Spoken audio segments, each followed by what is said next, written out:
Knock দিয়ে আসতে পারতেন। না, আপনি কাজ করছিলেন তো খুব মগ্ন হয়ে, এই জন্য ভাবলাম যে কথা না বলে ডিস্টার্ব যদি হয়। এমনিতেই তো অনেক সুন্দর সুইট, আর কাজের মগ্নতায় আপনাকে এত সুইট লাগছিল যে আমি আর কথা বলিনি। আচ্ছা, ওকে ফাইন। আপনি নেক্সট টাইম থেকে মানে আমার রুমে আসার আগে অ্যাটলিস্ট একটা নক দিয়ে আসবেন।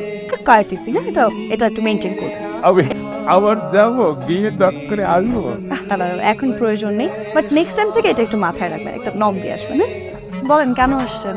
আপনি যে কাজটা করেছেন অদ্যাবধি আমাদের এই কোম্পানিতে কেউ করতে পারেনি। আহিম নিজেকে স্মার্ট এবং ক্যাপাবল মনে করে, আসলে সে তা না।